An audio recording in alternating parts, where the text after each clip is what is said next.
नमस्कार, आप देख रहे हैं द फॉलो अप। आज यानी 5 जून को जब पूरी दुनिया विश्व पर्यावरण दिवस मना रही है, हम आ पहुँचे हैं रांची के डोरंडा कॉलेज के पास। और डोरंडा कॉलेज के पास ये एक पेड़ है और इस पेड़ को दिखाने के पीछे हमारा उद्देश्य ये है कि ये पेड़ ना केवल दुर्लभ है बल्कि ऐतिहासिक भी है और इसका पर्यावरणीय महत्व भी बहुत ज़्यादा है। दरअसल ये कल्पतरु का पेड़ है जिसे पारिजात भी कहते हैं। अब इस पेड़ के को स्क्रीन पर लाने या पर्यावरण दिवस के तौर पर इसे शामिल करने के पीछे हमारा उद्देश्य ये है कि इस पेड़ को संरक्षण की ज़रूरत है। कहा जाता है कि डोरंडा कॉलेज के पास ऐसे 4 पेड़ हुआ करते थे कल्पतरु के, लेकिन फ़िलहाल यहाँ 2 पेड़ ही नज़र आ रहे हैं। और इस पेड़ को संरक्षण की ज़रूरत इसलिए है क्योंकि इंसानी स्वार्थ ने इसके अस्तित्व पर सवाल खड़ा कर दिया है। सवाल कैसे खड़ा कर दिया है आप ये स्क्रीन पर देखेंगे, क्योंकि इस पेड़ पर कई जगह आपको कीलें ठुकी हुई मिलेंगी। आप देखेंगे स्क्रीन पर कि इस पेड़ में कई जगह कीलें ठोक दी गई हैं, लोहे की पत्ती ठोक दी गई है। ज़रूर ये लोहे का जो जाली है वो लगाकर इसके संरक्षण का प्रयास किया गया है, लेकिन इंसानी हाथ इससे ऊपर भी पहुंच जाते हैं। इसके अलावा कई बार जब यहाँ से केबल खींचना होता है, चाहे वो बिजली का हो या इंटरनेट का हो, तो उसके लिए भी इस पेड़ को निशाना बनाया गया। आप देखेंगे ये केबल काट दिया गया है। काट इसलिए दिया गया है क्योंकि अखबारों में रिपोर्ट छपी कि इस पेड़ के अस्तित्व पर संकट है। आप बताएंगे कि आप इस पेड़ के सामने क्यों आए, क्या आपको अच्छा लगा? एक्चुअली में आज क्या हुआ कि भाई का यूपीएससी का एग्ज़ाम था, तो हम लोग जमशेदपुर से आए हैं। यहीं सेंटर बगल डोरांडा में पड़ा है, तो हम लोग ठीक आए थे, गाड़ी पार्क कर रहे थे, तो देखे हम लोग पेड़ को, तो काफ़ी खूबसूरत लगा। इसका जो फूल है वो भी काफ़ी विचित्र और अलग है बाकी फूलों से। तो हम लोग सोचे कि एक बार आते हैं और देखते हैं। तो हम लोग इस पेड़ के पास आए तो थोड़ा इसका पता भी चला कि ये पेड़ काफ़ी लाभदायक है, स्वास्थ्य के लिए भी। इसके फल बीजों को खाते हैं यहाँ के लोग बताएं।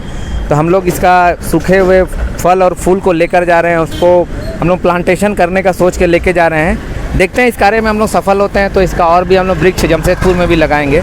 तो काफ़ी अच्छा लगा इस पेड़ को देखकर। इसकी छांव भी काफ़ी अच्छी है और पेड़ भी काफ़ी बड़ा है। अच्छा वक्त बिताया जा सकता है बैठ के। बिल्कुल बिल्कुल, इस पेड़ के नीचे अच्छा वक्त बिताया जा सकता है। चलिए, थैंक यू। यहाँ पर एक और भैया हैं, वो सुस्ता रहे हैं।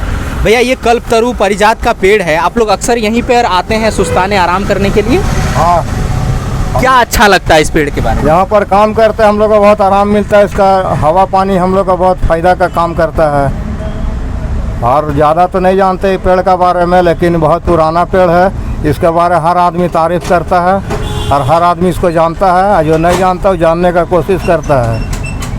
और हर आदमी यहाँ पर आकर गाछ को लिपटता है, गले से लगाता है, इसे मन्नत मांगता है। आप लोग यहाँ पर अक्सर आते हैं? हाँ, यहाँ पर हम लोग अक्सर आते हैं। यहाँ पे क्या अच्छा लगता है इस पेड़ के बारे में, क्या जानते हैं? सबसे बड़ा चीज़ तो ये ठंडरिंग के लिए सबसे बेटर है जी। यहाँ के 100 मीटर आसपास में कहीं ठंडरिंग नहीं होता यहाँ पे। इसके अलावा कहीं भी अगर मान लीजिए रांची में अगर टेम्परेचर अधिक है, यहाँ पेड़ के छाव के नीचे अगर हम लोग थोड़ी सी अगर आराम करते हैं तो वहाँ पर हम लोग को थोड़ी सी ठंडा फीलिंग होता है जी। इसलिए इसके लिए यही है। तो आज 5 जून भी है, हम लोग को हर भारतवासियों को सभी लोगों का मिनिमम में एक पेड़ अवश्य लगाना चाहिए। आदमी को पेड़ लगाना चाहिए। हाँ, बिल्कुल बिल्कुल बिल्कुल। जानने के लिए दूर दूर से आते हैं इसके बारे में जानने के। हाँ, दूर दूर से आते हैं। जहाँ एग्ज़ाम होता है या कुछ होता है, इसको स्पेशल गाड़ी रिजर्व करके आते हैं इसको देखने के लिए। तो आपने देखा कि जो लोग हैं वो बता रहे हैं कि लोग दूर दूर से इस पेड़ के बारे में जानने के लिए भी आते हैं। और आपको ये भी बता दें कि पिछला जो पर्यावरण दिवस था यानी 2021 में, तब इस पेड़ को राखी बांधी गई थी। स्कूल की छात्राओं ने राखी बांधी थी ताकि इसके संरक्षण का संदेश दिया जा सके। तो वो इवेंट में ना केवल बदल जाए बल्कि रांची के जो कल्पतरु के पेड़ हैं, ऐतिहासिक हैं, दुर्लभ हैं, इनका संरक्षण होना चाहिए, ये लोगों का भी कहना है। मैंने पेड़ के बारे में बहुत सुना है, इतने सालों से यहाँ पे है, इतना विशालकाय हो चुका है, लेकिन अभी इसको शायद रीलोकेट करने की बात की जा रही है। राइट। तो बहुत सारे टेक्नोलॉजी भी अभी आ चुकी है जहाँ पे बिना नुकसान पहुँचाए हुए एक जगह से दूसरे जगह लेके जाया जा सकता है। तो मैं रिक्वेस्ट करूँगा रांची म्यूनसिपल कॉरपोरेशन से, अगर वही टेक्नोलॉजी को वो लोग यहाँ पे इम्प्लीमेंट करें ताकि पेड़ों को नुकसान ना पहुँचे और आई थिंक ये पेड़ एक आने जाने वालों के लिए एक मार्गदर्शन बन चुका है, जिसके साथ वो रिलेट कर पाते हैं, धूप में बैठ पाते हैं। तो late us not disturb it, nature को अपना काम करने दीजिए। आप अपना काम पेड़ों को छोड़ करके दूसरी जगह कीजिए। मेरे एक दोस्त ने बड़ी अच्छी बात कही थी कि कुछ लोग पेड़ काट रहे थे मेरे गांव में, अभी बहुत धूप है, ये बोलकर बैठ गए उसी पेड़ की छांव में। आई थिंक ये मैसेज बहुत ही एप्ट है आज का वर्ल्ड एनवायरनमेंट डे के बारे में। आज का जो थीम है वो ओनली वन अर्थ है, यूनाइटेड नेशंस के द्वारा दिया हुआ। एंड आई थिंक भारत देश में सदियों से जो जननी जन्मभूमि और धरती माता की परंपरा रही है, इसको कायम रखने के लिए हमें सबको आगे आना होगा। हम सारे लोगों को यूनाइट होना पड़ेगा, तभी भारत देश में हम लोग धरती का रिस्पेक्ट कर सकेंगे। आज हम लोग अपने बॉडी का और अपने चाहने वालों का जितना रिस्पेक्ट करते हैं, it's high time we should all unite, join hands together and save the mother earth. Let us not disrespect it. इस पेड़ का पौराणिक महत्व भी है। वेदों और पुराणों में जिक्र मिलता है कि जब समुद्र मंथन हुआ, आप जानते हैं कि शेषनाग को मंदार पर्वत पर उनको घिसा गया था समुद्र में, और उस मंथन से 14 रत्न मिले थे, जिसमें आप जानते हैं कि अमृत का प्याला मिला था, लक्ष्मी जी प्रकट हुई थी, इसके अलावा भी कई चीज़ें मिली थी। उसमें एक कल्पतरु का पेड़ भी जो है, वो कल्पतरु का पेड़ जो है, ये सामने भी आप देखेंगे कि कल्पतरु का पेड़ है, तो ये भी समुद्र मंथन में मिला था। वेदों और पुराणों में ऐसा जिक्र मिलता है कि ये पेड़ जो है वो समुद्र मंथन से मिला था, और जब समुद्र मंथन से कल्पतरु का पेड़ मिला, जिसे पारिजात भी कहते हैं, तो इसे देवताओं के राजा इंद्र को सौंप दिया गया, और इंद्र ने इसकी स्थापना जो है वो सुरकानन वन में कर दी। मतलब इस पेड़ को सुरकानन वन में लगा दिया, जिसे कहा जाता है कि आज का जो हिमालय है उसका जो उत्तरी क्षेत्र है वहाँ पर सुरकानन वन हुआ करता था, और उस वन में इस पेड़ को लगा दिया गया।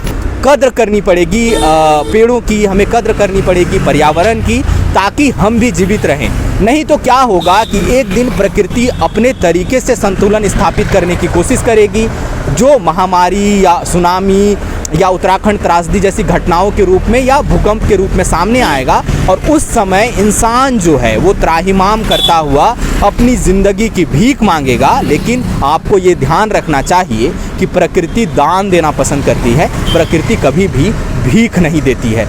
सहयोगी अमित के साथ मैं Suraj, the follow up, Ranchi. बायोम डॉक्टर बनने का है सपना, मगर सही गाइडेंस की है कमी, तो आए बायोम। रांची में सिर्फ मेडिकल की तैयारी के लिए एक बेहतरीन संस्थान, नीट और एम्स की तैयारी के लिए सन 2001 से मेडिकल प्रिपरेशन के लिए सबका भरोसेमंद संस्थान बायोम, इनू एवं नगरटोली, रांची।